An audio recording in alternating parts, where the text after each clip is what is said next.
Hello and welcome to the final episode in our Sugamber campaign.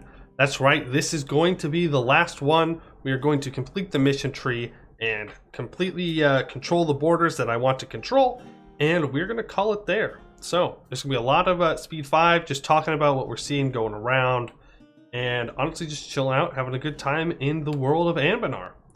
So, we do have a couple more development to do to finish off the mission up here, the military industrial complex. We just need 4 with the weapons manufactory. That is complete, and then we need to finish, let's see, where are they? Yes, here and here. Once these two, let me make sure I put on encourage development. Once these two are complete, then we will be able to finish 3 missions at once. These top 3. Or sorry, no, top 2. We need to wait for fort level 6. And then it's just some money to get some more level 4 forts with base manpower. And then we're good. And that'll be that. And it will be glorious. In 2 years, we're going to be going to war with Corvuria. We're going to be taking them out, securing the look of our country. And that is going to be that. Let's see, this fort needs to be upgraded. That one is upgraded. You can be upgraded. Just trying to find places with 10 military development. Iskandar? Well, I'll gladly... No, I've done a lot of hating on goblins recently. I can't afford to lose anymore. Yes, perfect. There we go. Gives that 10 development. Which means we can actually complete the Empire's shield right now. I'm not going to. That feels like the good one to finish out on. So... we're going to simply hold on to that and wait for industrial military complex and establishing military academies. We are going to now pay for our army in full. You please don't have any allies. Thank you. I should probably get a claim. Unless I already have a claim. Yeah, I have a claim. It's going to last through the truce, correct? Yes, until 39. Perfect. So we will bring these guys up to take them out and bring these guys to siege down the capital. And these guys will carpet siege. Perfect. House of Lock Castle is shaken. I'll go ahead and lose legitimacy. That's fine. Actually, let's bring it down lower. Just in case they try and make a run for it. Ideas. I just picked admin. I don't want to take it. If I start capping out on admin power, then I will go ahead and grab it. But don't really need to at the moment. Let's make sure that that is up to 8, and that these will also get up to 8. Yeah, we're definitely gonna max out on admin power. So, sure, let's grab cheaper mercenaries. Let's grab adaptability, core creation cost. We'll grab benefits for mercenaries. There's another 50 admin. Honestly, this isn't too bad with the kind of game that we have. We have lots of mercenaries that we're using, so it makes sense to get them a little bit cheaper. Does save us some money, which I do enjoy saving money. I can pull you back. Royal marriage. We're almost there. Wow, this has been a crazy campaign. Just remember, we started as just a small nation over here that was still having some problems with some succession, and not all of our provinces were cored at the beginning. And there were a lot of really tough alliance chains that we had to deal with. So I'm glad that we stuck through it. We were able to get here. I think really the peak of the campaign for me was the religious war. That was pretty insane. Essentially, it was us versus these 3 powerhouses of the West. And we kind of had to defend what we had decided was the religion we went with, which was, of course, the Regent Court. Though we gladly accept Coronites in our land. It's not a problem for us. We did convert some goblins away. We converted most of the Knoll religion away as well. Petition for redress. Where is Elder White? Yeah, sure. Try it. Go ahead and we can accept that. So you are good. Oh, yeah. For a second I thought I chose the wrong nation. Here we go. That should be enough to complete the industrial military complex. So, the ravenous hunger of our army and massive series of garrisons and forts demands constant feeding. Without the belt buckles, bullets, and million other seemingly insignificant objects that a soldier wears through on a daily basis, How can we adequately fulfill our duty as the protector of the borders? We must build up our production capacity for the purpose of feeding the appetite of our forces. So, all Wexner provinces with a weapons manufactory and the necessary development gain local goods produced +1, and then for 20 years I get regiment cost minus 10%. Right after that, we have the established military academies. So, the cities to our west have their great universities and institutes, where our greatest minds get shipped to and lost.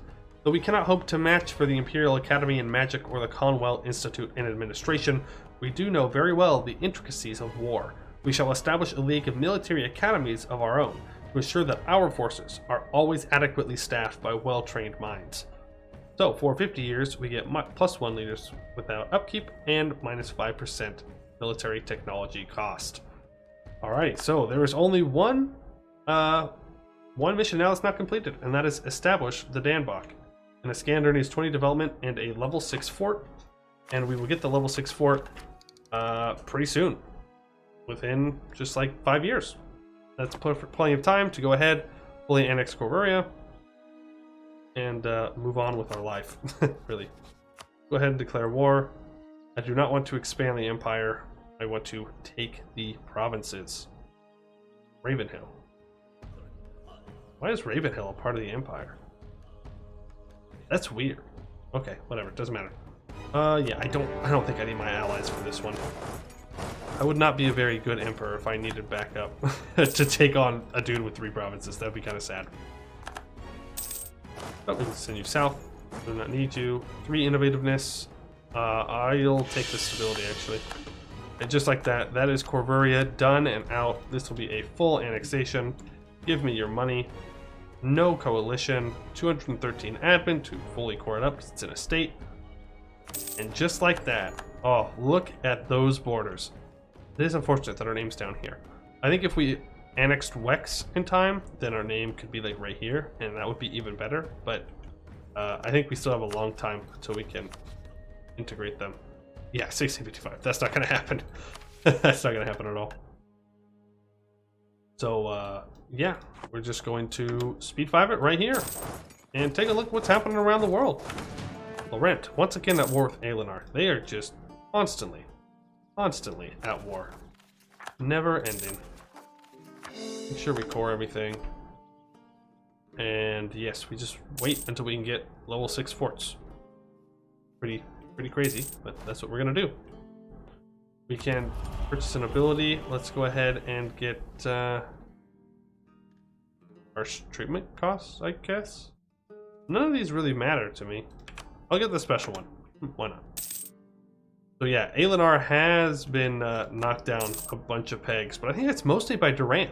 Duran has fully won the colony race, in my opinion, for now. I think they'll lose it if it kept going on. Also, Maliknar. Ooh, you are strong. You are the Yin River Worship. You have a personal union. Interesting. And you have 50,000 troops, so they're looking pretty good. You can entertain the peasants. Shilfa. I don't think I've ever seen that tag out here before. What are you? You are a totemist, so you are native over here. Doing pretty well for yourself. Yeah, they deserve fair wage. Oh, there's so many. Yearly corruption. Usalar, our long-time enemy, is alive and well. Their great conqueror king or queen has died, but they have made themselves quite a good little kingdom out here. And it seems that they have lost this province to Viacok over here. So, Usalar fully sent to the New World, and I am fine with that. Good to see them thriving. This still looks a little undecided on who's going to come out on top. Riot Crab? Riot Crab? They are the Winter Court. There's Winter Court, Summer Court, Autumn Court, and Spring Court that are over here. I forgot one season for a second there. That was bad. And it looks like the Winter Court has come out on top. Defender against Duran is Duranic contrast of Alfric. So Duran is going for him. It looks like even good old Bjarnrik has got some northern colonies. Vikings doing Viking things. We can now take another idea. Sure, why not? Mission tree, just waiting so we can take tech and we can take it early, and we will. We can also upgrade our troops, and then we will come over to Iskandar and we will upgrade that. What does level 2 do? Just gives more defensiveness. Okay, I don't think there's any way for me to make this faster. No, so we are just going to let it run. Let them in. I do want to save up the money because I want to upgrade this to at least level 2. Get that extra defensiveness modifier. I wanted to see how far up I can get Iskandar before I ended the campaign. So yeah, we'll switch over to the Fort Defense guy. Ravenhill, Gablain, that is all fine and dandy. Magdalare peasants. Magdalare, you're struggling. You are struggling. You've been struggling. I think I'm going to annex Magdalare. Actually, I don't think I'll have enough time. I'll try it though. If I can, I will. Go ahead, let's influence the nation. Up to 150. You don't accept royal marriages. I can't bestow any more imperial grace. Interesting. I've had them for a vassal for a long time. I just never needed to risk the minus 25 opinion with the Empire for annexing them to go to everyone else. I was way too close on my threats of expansion. I mean, look at this. You know how crazy it would be to keep going through this, to slog through it, just being able to take one province at a time, because otherwise AE will just sink you. Ugh, disgusting. Terrible. Too much AE. Too much AE. Marhold, they're making a comeback. They are making a comeback. I did not expect them to do that. After the religious wars, they were doing terrible. But it looks like they're going to use the wars of consolidation to possibly come back and to wreck everybody. I would love to see that. Good old Marhold coming out, taking their griffins, that's their whole thing, and bringing them across the plains. These dwarves, though, hey, they're doing pretty good too. Yeah, okay, they're doing okay. 124,000, okay. I would definitely say that's more than okay. Rise of the public conscience, loses stability. Sucks, but understandable. Yeah, I will take more mercenary manpower. And Estfallen, you are down here, of course. Or sorry, not Estfallen, Iskandar. And you're done. That's a level 6 fort. Let's get this all the way upgraded as far as we can. That will be 5,000. So let's go ahead and get the defensive edict. So it comes out to 173 defensiveness. 173 defensiveness. And it could get to 183 if I was able to finish this off, but I can't. But for now, we will establish the Danbach. So our recent efforts at renovation have bared fruit, as Iskandar is once again bustling with activity. The reverberations from the changing of guards play out hourly, while the low hum of conversation and good-natured disagreements pervade through the grounds, from the training fields to the mage quarters.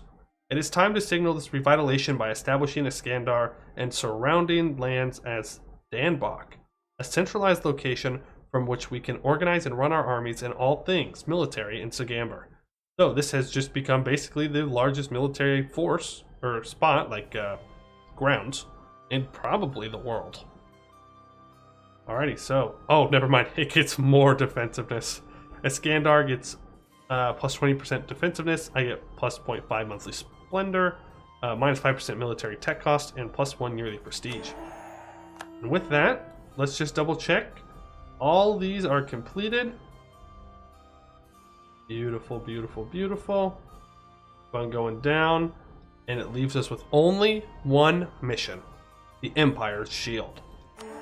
With our unflagging resolve and decades of tireless work, the borders has been transformed from an afterthought to a core region of Anbennar, able to stand as an equal to the more wealthy areas to our west. Our leaders have expanded the Empire significantly, incorporating the formerly independent realms of Busalar, Ordia, and Daravan's Folly. Though our nation is much expanded, we still uphold in spirit the original duty of protecting the Empire from its enemies, So as opposed to the Hill Knolls and Busolari, it is now any that dare to approach from the east. We are the shield of the Empire. So Sugamber gets plus 10% fort defense, plus 50% garrison size, fire damage received minus 5%, and shock damage received minus 5%. Which means the final tally for the possible defensiveness for Iskandar is 203% with the possibility of 10% more. But I'm not going to sit around and just wait for that to happen.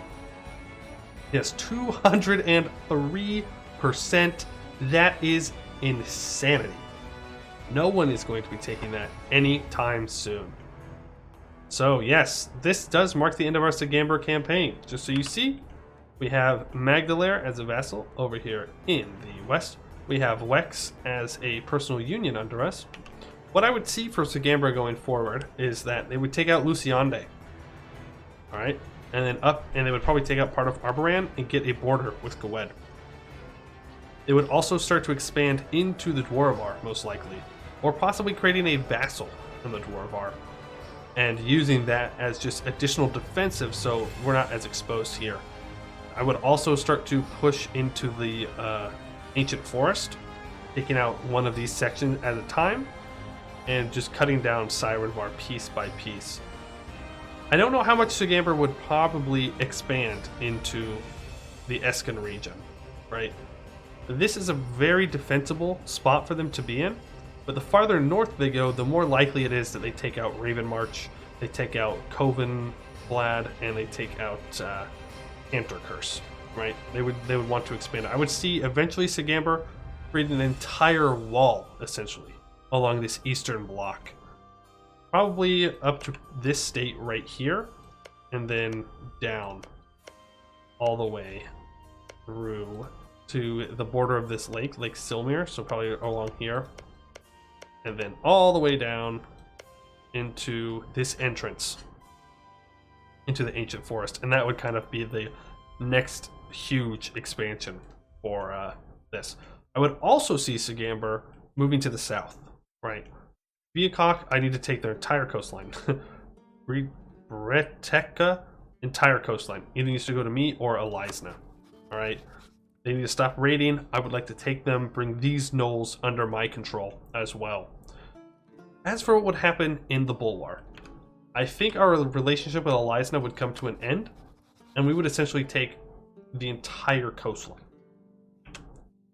I think that would be a good start. I don't know how far in Sugamber would want to push. Because obviously this is a very difficult region to defend if you just start taking it, but taking these kind of coastal provinces and building up a super strong navy would also be important.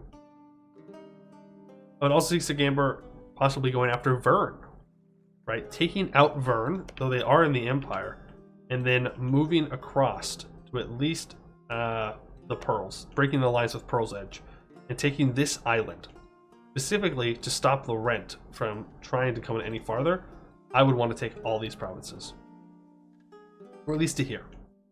I would also connect Wex up with itself, taking these three provinces, and then when I integrate them, I would move on to this island and hopefully move my way all the way over into Auraire and building a massive fort in that province.